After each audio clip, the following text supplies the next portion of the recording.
Саламатсыздарбы? Кутмандуу күнүңүздөр менен. Кесиптик майрамыңыздар менен ардактуу мугалимдер.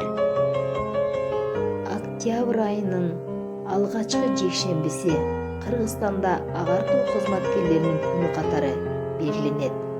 Бул майрам 100дөн ашык өлкөдө өткөрүлүп келет. ЮНЕСКО тарабынан 1994-жылы бекитилген.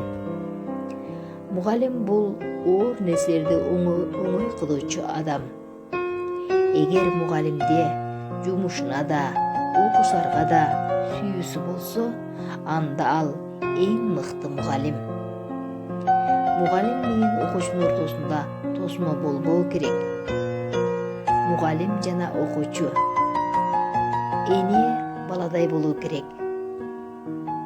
Мугалим балдарды сүйгөн, алардын сүйүүсүнө ээ болгон инсан.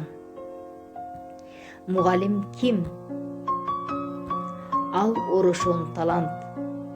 Мугалимге узун өмүрдү, куунак көңүлдү, чыгармачылык изденүүнү, жаңы табылгаларды, дүйнөлүк атак-даңкты, түбөлүк бакыт таалайды. Ошонун баарын каалаймын.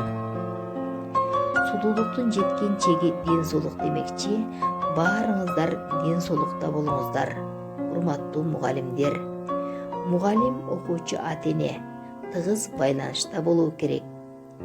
Көңүл бөлгүлө, караңгыны жарык кылып турган бул мугалим болот. Сөз чакырат, үлгерчтет деп бекеринен айтылбаса керек. Андыктан жакшы сөздөрдү колдонуп, үлгүлүү болгула. Китепсиз өскөн бала суусуз өскөн даракка окшош. Андыктан китепти талбай окугула. Китеп окуган бала ой жүгүртө билген адамга айланат. Ойсуз окуу пайдасыз, окубай ойлонуп кооптуу. Жөгөн сөз бул кулпу сыяктуу. Эгер туура жана жагымдуу сүйлөсөң, бардык жүрөктү ачасың. Эгер ойлонбой жана катуу сүйлөсөң, сен үчүн дайыма ачык болгон жүрөктү да жабасың.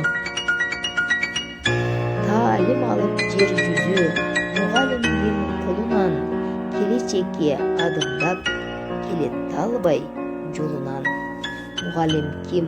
Ал өмүрдүн башаты, кесиптердин тазасынын тазасы, адамдыкты, аруулукту аздектеп талдаганы бул турмуштун катасы. Мугалим ким? Миң өнөрдүн ачкычы, билимдердин билинбеген баскычы, тарбиянын татаалчуун арткалап, тынбаган кең дүйнөнүн сакчысы. Мугалим ким? Көп суроонун жооптору, кебибеген көп адамдын акылдын топтому, асмандагы алкымында жаркыган жылдыздардын жанып турган чолпону. Жашооңуздун деңизи сулубасын, жан дүйнөңүз эч качан оорубасын. Дагы бир рет майрамыңыздар менен, урматтуу мугалимдер. Кырдаалга байланыштуу баарыңыздар үйдө болуңуздар, аралыкты сактаңыздар. Дагы бир рет мугалим менен окуучу ата-эне тыгыз байланышта болуу керек. Саламатта калыңыздар, үйдө болуңуздар. Көрүшкөнчө саламатта калыңыздар. Мен сиздер менен болдум. Ноокат районундагы Бекиев атындагы орто мектебинин кыргыз тили жана адабият мугалими Тургунбаева Максуда болдум. Анда саламатта калыңыздар. Көрүшкөнчө